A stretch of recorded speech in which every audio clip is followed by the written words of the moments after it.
നമസ്കാരം. കാന്താര ചാപ്റ്റർ 1 കാന്താരയുടെ പ്രീക്വലായിട്ട് വന്നിട്ടുള്ള സിനിമയാണ്. കാന്താരയേക്കാൾ ഗ്രാൻഡായിട്ട് എടുത്തിട്ടുള്ളൊരു വിഷ്വൽ പരിപാടിയാണ് സിനിമ. കാന്താര എവിടെ നിന്നാണോ അവസാനിച്ചത് അതിൻ്റെ ഒരു ബാക്ക് സ്റ്റോറി എന്താണ്, കാന്താരയിൽ നമ്മൾ കണ്ടിട്ടുള്ള പരിപാടികളുടെ ഒരു ബാക്ക് സ്റ്റോറി, ആ ബാക്ക് സ്റ്റോറിയിലേക്കാണ് ഈ സിനിമ പോകുന്നത്. അതുകൊണ്ട് തന്നെ പഴയ കാലഘട്ടമാണ് സിനിമയിൽ ഉടനീളം ഉള്ളത്. സിനിമ മെയിൻലി കാടുമായി ബന്ധപ്പെട്ടുള്ള ഏരിയയിലാണ് ഉടനീളം സെറ്റ് ചെയ്തിട്ടുള്ളത്. അപ്പോൾ അതിൻ്റെ ഒരു വിഷ്വൽ പരിപാടിയൊക്കെ അടിപൊളിയാണ്. കാരണം കാടുമായി ബന്ധപ്പെട്ട സ്ഥലങ്ങളിൽ അത്തരം അറ്റ്മോസ്ഫിയറിൽ കഥ പറയുമ്പം നമുക്ക് കാണുമ്പോൾ തന്നെ ഒരു ഭംഗിയാണ്. ആ ഒരു ഭംഗി ഈ സിനിമയിൽ ഉടനീളം ഉണ്ട്. ഈ സിനിമയിൽ ഒരു 3 എലമെൻ്റാണ് സിനിമയുടെ മെയിൻ ആയിട്ടുള്ളത്. ഒന്ന്, കാന്താരയിൽ താമസിക്കുന്ന ആളുകളും, പിന്നെ ആ ഒരു പ്രദേശവുമായി ബന്ധപ്പെട്ടുള്ള ഒരു രാജവംശവും, പിന്നെ വേറെ ഒരു കാട്ടാള ഒരു അങ്ങനെയൊക്കെ നമുക്ക് കണക്ട് ചെയ്യാൻ പറ്റുന്ന ഒരു ടീമാണ്. ഇങ്ങനെ ഈ ഒരു 3 ടീമാണ് ഈ സിനിമയിലെ മെയിൻ പരിപാടി. പിന്നെ ഇതിൻ്റെ ഈ ഡിവൈൻ എലമെൻറ്റിൻ്റെ അതിൻ്റെ ഒരു ബർത്ത് എങ്ങനെയാണ്, അതിൻ്റെ പാസ്റ്റ് എന്താണ്, ഈ പരിപാടിയാണ് സിനിമയിൽ ഉടനീളം പറയുന്നത്. ടെക്നിക്കലി നല്ല സപ്പോർട്ടുള്ള സിനിമയാണ്. ഉടനീളം ആ ഒരു ടെക്നിക്കൽ പെർഫെക്ഷൻ സിനിമയിലുണ്ട്. VFX കൊള്ളായിരുന്നു, പക്ഷേ കുറേ സ്ഥലങ്ങളിൽ VFX പാളിപ്പോയിട്ടുണ്ട്. ഇതിലൊരു ടൈഗറിനെയൊക്കെ കാണിക്കുന്നുണ്ട്, ആ എലമെൻ്റൊക്കെ അടിപൊളിയാണ്. പക്ഷേ എന്നാൽ പോലും സെക്കൻഡ് ഹാഫിലെ കുറേ സ്ഥലങ്ങളിലാണ് VFX കുറച്ച് ഡൗൺ ആയി തോന്നിയത്.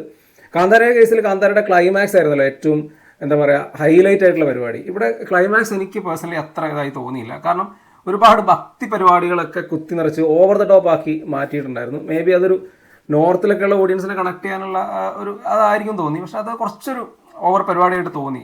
കാന്താരയുടെ ആദ്യ ഭാഗത്താണെങ്കിൽ അതിൽ വളരെ റിയലിസ്റ്റിക് ആയിട്ടുള്ള പരിപാടികളാണ്. അതിൻ്റെ ക്ലൈമാക്സിൽ നമുക്ക് തരുന്ന ഒരു ഗൂസ് ബംസ് ഒക്കെ വളരെ റിയലിസ്റ്റിക് രീതിയിലൂടെ നമുക്കത് കണക്ട് ആവാതെ പോലെ ഇമോഷണലി ഒക്കെ നമ്മളവിടെ വല്ലാതെ കണക്റ്റാവും. അവിടെ വരാഹരൂപ സോങ് കൂടെ വരുമ്പോൾ പീക്കായിരുന്നു അത്.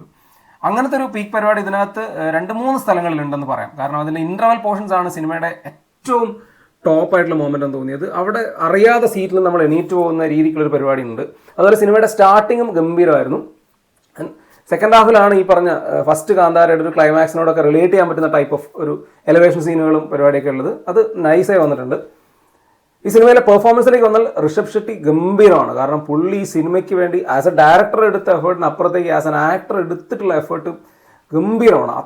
പുള്ളിക്ക് അല്ലാതെ അങ്ങനത്തെ ഒരു പെർഫോമൻസ് ചെയ്യാൻ പറ്റുമെന്ന് ഡൗട്ടാണ്. കാരണം കുറേ ഓവർ പരിപാടികളുണ്ട്, ബട്ട് സ്റ്റിൽ പുള്ളി ഈ ക്യാരക്ടർ അത് ഗംഭീരമായി ചെയ്തിട്ടുണ്ട്. കാരണം ഇതിൽ ഇപ്പം നമ്മൾ കാന്താരയുടെ ആദ്യ ഭാഗത്ത് കണ്ട പോലെ ഒരു വില്ലേജിലുള്ള ഒരു പ്രസൻറ്റിൽ നടക്കുന്ന ഒരു കഥയല്ലല്ലോ, ഒരു പാസ്റ്റിൽ നടക്കുന്ന കഥയായതുകൊണ്ട് തന്നെ അതിൻ്റേതായ മാറ്റങ്ങളെല്ലാം ക്യാരക്ടറിനുണ്ട്. ആ രീതിയിൽ പുള്ളി അത് ചെയ്തിട്ടുണ്ട്.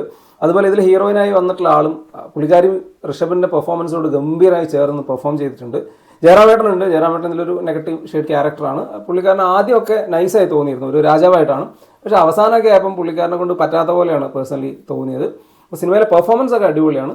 ഈ സിനിമയുടെ എനിക്കിതൊരു വലിയ സംഭവം സിനിമയായിട്ട് പലപ്പോഴും തോന്നാതെ പോലെ തന്നെ മെയിൻ കാരണം കുറേ സ്ഥലങ്ങളിൽ ഈ സിനിമ വളരെ ഫ്ലാറ്റാണ്. അതായത് മെയിൻലി കോമഡി പരിപാടികളൊക്കെ എഴുതിയിട്ടുള്ള ട്രാക്കൊക്കെ വളരെ വളരെ മോശമാണ്. കാരണം ഈ സിനിമയുമായിട്ട് അങ്ങ് ചേർന്ന് നിൽക്കാത്ത തരത്തിലുള്ള കോമഡിയാണ്. അതൊരു എൻ്റർടൈൻമെൻറ്റിന് വേണ്ടി കുത്തി നിറച്ച ഫീൽ ഉണ്ടായിരുന്നു. ഈ സിനിമയിൽ പിന്നെ എടുത്തു പറയുന്നത് ഇതിൻ്റെ മ്യൂസിക് ഡിപ്പാർട്ട്മെൻറ്റാണ്. കാരണം മ്യൂസിക് ഡിപ്പാർട്ട്മെൻറ്റ് കാന്താര ഫസ്റ്റിലാണെങ്കിലും ഗംഭീരമാണ്. അതിനോട് കിടപിടിക്കുന്ന രീതിയിലാണ് ഇതിലെ മ്യൂസിക് പരിപാടികൾ. കാരണം ഇതിലെ സീനുകളൊക്കെ എലവേറ്റ് ചെയ്യുന്നത് മ്യൂസിക്കിൻ്റെ ഒരു സപ്പോർട്ടോടു കൂടിയാണ്.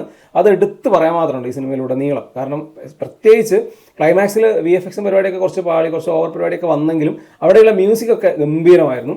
അതുപോലെ തന്നെ ഈ ഒരു കാന്താരയുടെ ഡിവൈൻ മ്യൂസിക് അത് വല്ലാതൊരു തരിപ്പാണ് നമുക്കത് കേൾക്കുന്ന സമയത്ത്. അത് ഇതിനകത്തും കിഡുമായിട്ട് തന്നെ വന്നിട്ടുണ്ട്. കന്നഡ സിനിമയിൽ നിന്നൊക്കെ ഒരു സിനിമ വരുമ്പോൾ നമുക്ക് KGF-ഉം കാന്താരയും മാറ്റി നിർത്തിയാൽ ടെക്നിക്കലി പെർഫെക്റ്റ് ആയിട്ടുള്ള സിനിമകളുടെ എണ്ണം വളരെ കുറവാണ്. ഇപ്പോൾ കന്നഡയിൽ നിന്ന് വന്നിട്ടുള്ള ടെക്നിക്കലി ഏറ്റവും പെർഫെക്റ്റ് ആയിട്ടുള്ള സിനിമകളിൽ ഒന്നായിരിക്കും കാന്താര ചാപ്റ്റർ 1 എന്നുള്ളതിൽ യാതൊരു സംശയവുമില്ല. ആ ഒരു രീതിക്കുള്ള പെർഫെക്ഷൻ ഈ സിനിമയുടെ ടെക്നിക്കൽ ഡിപ്പാർട്ട്മെൻറ്റിലെല്ലാം ഉണ്ട്. അതിപ്പം ആക്ഷൻ സീക്വൻസസ് ആയാലും അതുപോലെ തന്നെ അതിൻ്റെ DOP, അതിൻ്റെ എഡിറ്റിംഗ് തുടങ്ങിയ കളറിങ് എല്ലാ പരിപാടികളിലും അതുണ്ട്. അതുപോലെ തന്നെയാണ് ഇതിൻ്റെ ഒരു സെറ്റ് വർക്കുകളൊക്കെ. കാരണം ഇതിൻ്റെ കാലഘട്ടം പഴയതായതുകൊണ്ട് തന്നെ ആ ഒരു എഫേർട്ടുണ്ട്. പിന്നെ കാട്ടിനുള്ളിലാണ് ഇതിൻ്റെ സെറ്റും പരിപാടികളൊക്കെ ഉള്ളത്. അത് ആ രീതിക്കുള്ളൊരു ഭയങ്കരമായിട്ടുള്ള ഒരു പരിപാടി ചെയ്തിട്ടുണ്ട്. കാരണം അത് നമുക്ക് സിനിമ കാണുമ്പോൾ മനസ്സിലാവും. സിനിമയിലൊരു നെഗറ്റീവായിട്ട് വരുന്ന അതേപോലെ തന്നെ ഈ ഒരു ഇമോഷണൽ കണക്ഷനാണ്. കാരണം നമുക്ക് കഥാപാത്രങ്ങളുമായിട്ടുള്ളൊരു ഇമോഷണൽ കണക്ഷൻ, അവരുടെ ഒരു ട്രാവലിൽ, കാരണം ഈ ആളുകൾ അനുഭവിക്കുന്ന വേദനകൾ, സങ്കടങ്ങൾ, ആ പരിപാടികളിൽ നമുക്ക് ഇമോഷണലി അങ്ങനൊരു ഫീൽ വരുന്നില്ല. കാരണം അതിൽ സ്ക്രിപ്റ്റിൽ കുറച്ചൊരു പ്രശ്നം വന്നിട്ടുണ്ടെന്ന് പറയാം. കാരണം അത് എസ്പെഷ്യലി ഫസ്റ്റ് ഹാഫ് തന്നെ സിനിമ തുടങ്ങുന്നത് വളരെ ഗംഭീരമായിട്ടാണ്. നമ്മൾ ആ ഒരു കഥയിലേക്ക് നമ്മളെ ഇൻവോൾവ്മെൻറ്റും കാര്യങ്ങളൊക്കെ പെട്ടെന്ന് കൊണ്ടുവരാൻ പറ്റുന്ന രീതിയിലാണ് സിനിമയുടെ ആദ്യത്തെ ഒരു 30 മിനിറ്റ്സ് ഒക്കെ പോകുന്നത്. പിന്നീട് സിനിമ കുറച്ച് ഡൗൺ ആവുന്നുണ്ട്. പക്ഷേ ഇൻ്റർവൽ പോർഷൻ അടുപ്പിക്കും സിനിമ കത്തി അങ്ങ് കയറുന്നുണ്ട്. അത് പീക്കിലാണ് സിനിമയുടെ ഇൻ്റർവൽ പോർഷൻസ് ഒക്കെ വരുന്നത്. അതിനിടയിലുള്ള കുറച്ച് പോർഷൻസ് നല്ല ലാഗാണ്. നമുക്കത് അങ്ങനെ ഒട്ടും എന്താ പറയുക എൻജോയ് ചെയ്ത് കാണാൻ പറ്റുന്ന രീതിയിലല്ല ആ സീനുകൾ വന്നിരിക്കുന്നത്. അതിലാണ് ഈ പറഞ്ഞ കുറേ കോമഡി പരിപാടികളൊക്കെ വന്നിട്ടുള്ളത്. അത് അത്ര നന്നായി തോന്നിയില്ല.